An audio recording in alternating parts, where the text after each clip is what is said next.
नमस्कार,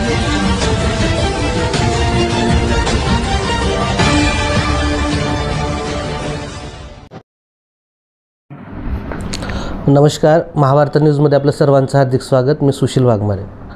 खरं तर जीवनामध्ये सक्सेस व्हायला खूप मेहनत करावी लागते आणि जेव्हा कष्टाचं फळ मिळतं ना, तेव्हा खरंच एक वेगळा आनंद असतो. आणि तशाच प्रकारचे असं एक वेगळा आनंददायी बातमी घेऊन आज आपण आलेलो आहोत.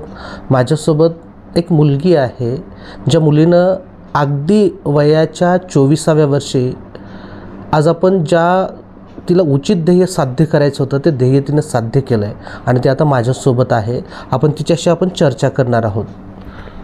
मॅडम, महाभारत न्यूजमध्ये तुझं हार्दिक स्वागत. तुझं नाव काय आहे? सर, माझं नाव साक्षी सुरेंद्र चाकूरकर आहे. हां, आणि खरं तर मी आत्ता म्हणालो की तू तुझं उचित ध्येय साध्य केलं आहे. नेमकं काय केलंस आणि पुढे तू यश संपादन केलेलं आहे? मी नुकत्याच झालेल्या राज्यसेवा 2024 परीक्षेमध्ये गट अ अधिकारी म्हणून माझी निवड झालेली आहे. सर, तुझं प्रायमरी शिक्षण कुठे झालेलं आहे? सर, माझं प्राथमिक शिक्षण जगत जागृती विद्यालय चाकूर तसेच संत ज्ञानेश्वर विद्यालय अहमदपूर येथून झालं आहे. आणि माध्यमिक शिक्षण? आणि माझं माध्यमिक शिक्षण भाई किशनराव देशमुख विद्यालय चाकूर येथून झालं. आणि पुढचं शिक्षण तू कुठे घेतलंस? सर, त्यानंतर मी 11वी 12वी सायन्स आणि माझं ग्रॅज्युएशन दयानंद विज्ञान महाविद्यालय लातूर येथून पूर्ण केलं. म्हणजे तुला हॉबी कशी निर्माण झाली किंवा MPSCकडे वळावं कसं वाटलं? कुठेतरी लहानपणापासून माझी ताई होती, ती माझ्या बाबांचं स्वप्न होतं की तिने हे करावं आणि त्या दरम्यान मलाही त्याबद्दल एक माहिती झाली आणि त्याबद्दल एक प्रशासनामधील गोडी निर्माण झाली. आणि तसं पुढे मी 10वीला पण चांगल्या मार्काने उत्तीर्ण झाले. मग तेव्हा मी निर्णय घेतला की मला मेडिकल किंवा इंजिनिअरिंग ह्यापेक्षा काहीतरी वेगळं करायचं होतं आणि म्हणून मग मी स्पर्धा परीक्षा आणि प्रशासन हा मार्ग निवडला. म्हणजे तुला ही सर्व जी प्रेरणा आहे कुणापासून मिळत गेली? प्रेरणा माझं कुटुंब, माझे वडील, माझी आई यांच्यापासूनच मला प्रेरणा आहे. वडिलांचं शिक्षण किंवा वडिलांची कुठल्या क्षेत्रामध्ये कार्यरत आहे तू? सर, माझ्या वडिलांचं 12वी शिक्षण झालं आहे आणि त्यांनी शेतकरी आहेत. सर, माझे वडील वडील शेतकरी आहेत आणि शेतकरी कुटुंबातून ते सर्व अचीव केलं. काय वाटतं तुला? खरंच आज एक शेतकऱ्याची मुलगी ग्रामीण भागातून एक यश संपादन करू शकते, तर नक्कीच प्रत्येकाला एक प्रेरणा ठरावी असं मला वाटतं. मग तू एवढं सगळं यश संपादन केलंस. यश संपादन करत असताना मनामध्ये कशी प्रेरणा निर्माण झाली आणि एवढं शिक्षण घेत असताना तुला सहकार्य कसं लागलं? प्रेरणा मी तुम्हाला आत्ता जसं म्हणलं की माझं कुटुंब, माझे वडील, आई, माझा भाऊ असेल, तर या सर्वांपासून मला प्रेरणा मिळाली. तेथून मी माझा स्वतःचा निश्चय केला होता की मला पुढे इथं काम करायचं आहे, म्हणून या क्षेत्रामध्ये करिअर करायचं असं मी ठरवलं होतं. मग मी माझी शिस्त असेल, माझा अभ्यास असेल, ह्याच्या वेळा पाळल्या आणि एक त्या दरम्यान मग मी तसा दृष्टिकोन ठेवून मी अभ्यास केला आणि हे यश संपादन केले. परिश्रम, कष्ट, जिद्द, चिकाटी, मला वाटतं हेच यशाचं गमक आहे. खरं निश्चितच परिश्रम, जिद्द, मेहनत, चिकाटी हे तर अपेक्षित आहेच, परंतु हे सर्व करत असताना तू पुढचं जे तुझं शिक्षण आहे MPSCचं हे कुठं केलंस? सर, मी माझा MPSCसाठी पुणे येथे चाणक्य मंडल परिवार येथे मी क्लास जॉईन केला होता. तेथूनही मला तिथल्या शिक्षक वृंदाचं योग्य मार्गदर्शन लाभलं आणि नक्कीच माझ्या आज यशामध्ये त्यांचा वाटा नक्कीच आहे. सर, किती वर्ष केलंस तिथं तयारी? सर, मी तिथे 3 वर्ष पूर्ण तयारी केली आहे. आणि हे तुझं जे यश आहे हे कितव्या टर्ममध्ये झालेलं आहे किंवा किती वर्ष तुला लागले हे सर्व संपादन करण्यासाठी? मी माझ्या पहिल्या प्रयत्नामध्ये मुलाखतीपर्यंत गेले होते. सर, पण त्यावेळी 1.5 मार्कनं माझी मागच्या वर्षी पोस्ट केली आणि हा माझा दुसरा अटेम्प्ट होता. आणि दुसऱ्या अटेम्प्टमध्ये मी आता हे गट हे अधिकारी हे पद प्राप्त केलं आहे. सर, अगदी दुसऱ्याच? आणि पण दुसऱ्या अटेम्प्टमध्ये तयारी करत असताना तुला कशा प्रकारे म्हणजे तुला मेहनत कशी घ्यावी लागली? मेहनत म्हणजे एकतर MPSC जो काही सिलेबस आहे त्याचा अभ्यासक्रम तो मुळात मी जाणून घेतला. त्यानुसार मी अभ्यास केला किंवा काही प्रश्न ज्यांचे असतील ते सोडवण्यावर मी भर दिला. आणि मी तुम्हाला म्हटलं की मी एक शिस्तप्रिय आहे की एक टाईम ठरवून जो काही अभ्यास आहे तो डिवाईड करून. तो जो टाईम आहे, कारण तो प्रत्येकाला यश संपादन करण्यासाठी वेळेचं काटेकोर नियोजन पाहिजे. मग तो वेळेचं नियोजन कसं करत होते?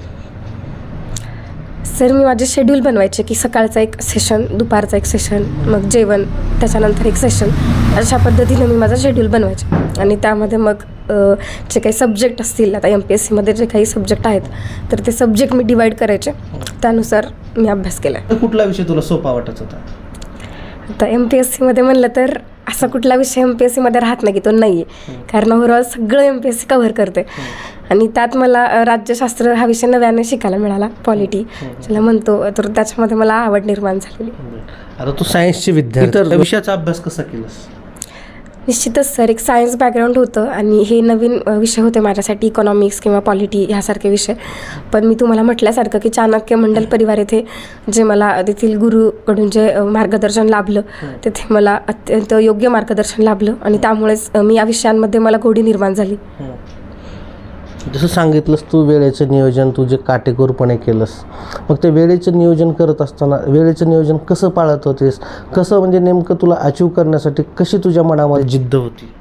जिद्द म्हणजे सर, मी ठरवलं होतं की म्हणजे मला बाबा माझे नेहमी म्हणतात की तो माशाचा डोळा असतोय तो आपण बघायचा असं.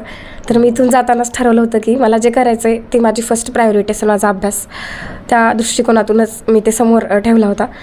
आणि त्या दरम्यान सगळ्यात महत्त्वाचं की मोबाईलचे आजचं एक व्यसन आहे, तर त्यापासून एक दूर राहणं मी सजेस्ट करेल. की आजच्या युगामध्ये सर्वात महत्त्वाचे जे आहे ते मोबाईल, आणि मोबाईलमध्ये सगळी दुनिया वेडी झालेली आहे आणि त्या मोबाईलला तू बाजूला सारलं होतंस. हो, म्हणजे चा योग्य वापर मला वाटते की कसा केला पाहिजे, कारण त्याच्यामधून पण नक्कीच आपल्याला ज्ञान मिळणार आहे, पण त्याचा तुम्ही किती योग्य वापर करता यावरती ते आहे. आता मुलाखतीच्या दरम्यान मी मोबाईलचा चांगला वापर केला, आता ChatGPT सारखं नवीन जे तंत्रज्ञान आलं आहे तर मला मुलाखतीमध्ये त्याचा खूप फायदा झाला सर. तर मला वाटतं की आपण त्याचा वापर कसा करतो यावरती आहे. नवनवीन तंत्रज्ञानाचा ज्यावेळी उपयोग करत असतो त्यावेळी तुला ते उपयोगात आलेलं आहे? हो, नक्कीच. म्हणजे त्याचा उपयोग कसा करावा, मोबाईलचा उपयोगासंदर्भात तू काय सांगशील? मोबाईलचा उपयोग म्हटलं तर सर की तुम्हाला आजकाल आता काही ग्रामीण भागातील मुलं आहेत जसं की त्यांना आता शहराच्या ठिकाणी जाऊन एज्युकेशन पॉसिबल नाही, तर आजकाल ऑनलाईन क्लासेस उपलब्ध आहेत, तुम्ही तुमच्या घरी बसून ते करू शकता. तसा तुम्ही किती योग्य वापर करता हे महत्त्वाचं आहे. किंवा आता मी असं म्हणलं की ChatGPT सारखे जे काही आता नवीन टेक्नॉलॉजी आहे की तुम्हाला जे काही प्रश्न आहे तुम्ही तिथं मांडू शकता, त्याचे उत्तरं तुम्हाला तिथे मिळणार आहेत, त्याच्या तुम्ही चांगल्या नोट्स बनवू शकता स्वतः. म्हणजे तुम्हाला एखाद्या ठिकाणी प्रत्यक्ष जाऊन क्लास लावणंच गरजेचं असं पण नाही, तुम्ही त्याचा योग्य वापर केला तर फायदाच आहे नक्की. मुलाखती वगैरे आहेत किंवा याच्यासाठी तुला त्या मोबाईलचा उपयोग झाला?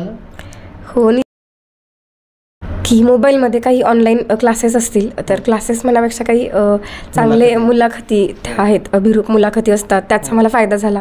जसं मी म्हणलं की ChatGPTला मी काही इनपुट द्यायचे की प्रश्न मी विचारायचे त्याला, ते मला उत्तरं किंवा प्रश्न द्यायचा, त्याच्या दृष्टिकोनातून मी अभ्यास केला तर मला फायदा झाला. सर्व आता हे सर्व तू सक्सेस झालीस, तू इतरांना काय सांगशील?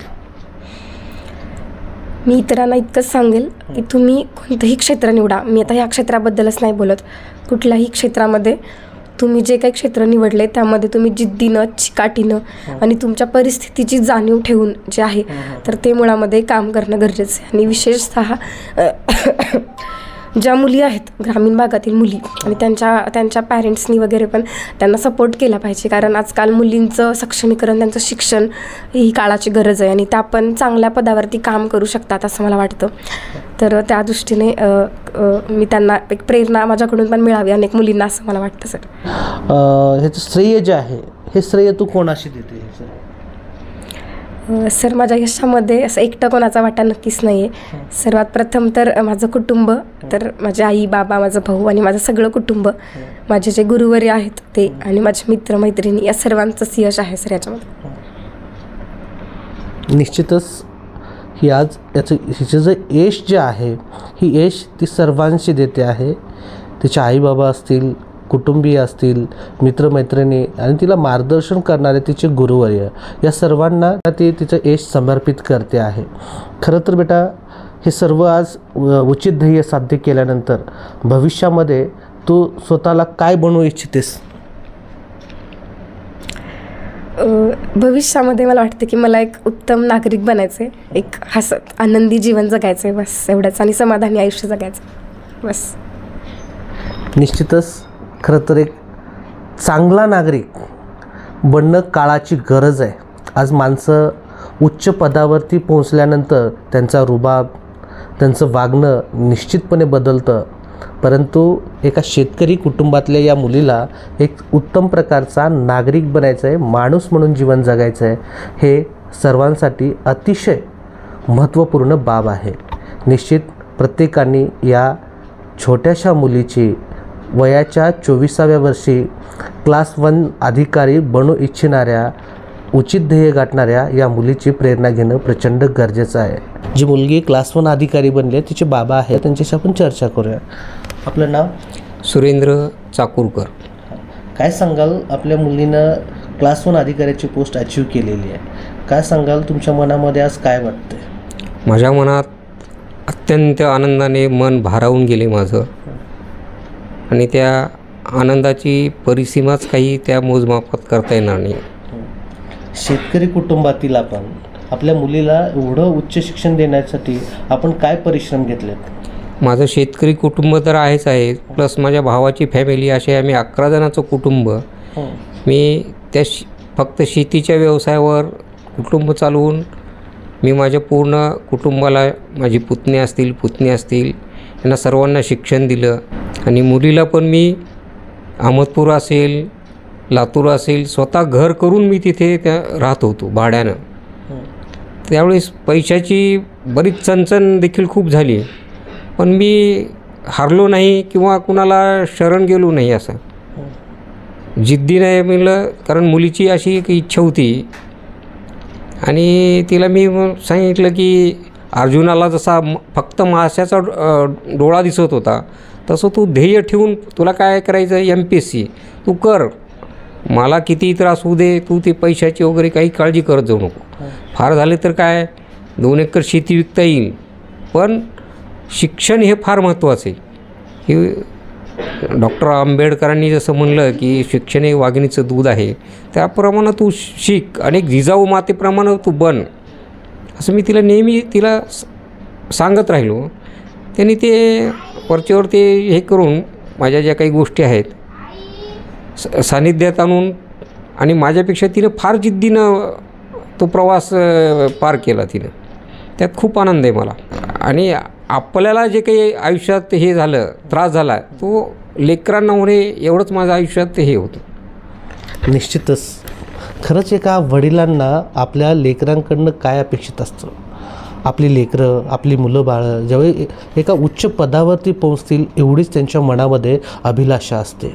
डॉक्टर बाबासाहेब आंबेडकर, बाबासाहेब जिजाऊसारखं त्यांनी बनावं अशा प्रकारची प्रेरणा आई वडिलांकडनं तिला मिळत गेली, आणि तिनं हे स्वतःचं जे ध्येय आहे, हे उचित ध्येय तिनं साध्य केलेलं आहे. अशा प्रकारे ज्यावेळी आईबाबांच्या मनामध्ये चांगले विचार असतात, तेव्हा ते आपल्या पाल्याला घडवू शकतात. एका शेतकरी कुटुंबातली मुलगी एक क्लास 1 अधिकारी बनलेली, यापेक्षा अधिक काही सांगावं? निश्चित प्रत्येकाने या छोट्याशा मुलीची वयाच्या 24व्या वर्षी क्लास 1 अधिकारी बनू इच्छिणाऱ्या, उचित ध्येय गाठणाऱ्या या मुलीची प्रेरणा घेणं प्रचंड गरजेचं आहे. कॅमेरामॅन प्रकाशसह सुशील वाघमारे, महावार्ता न्यूज, चाकूर, लातूर.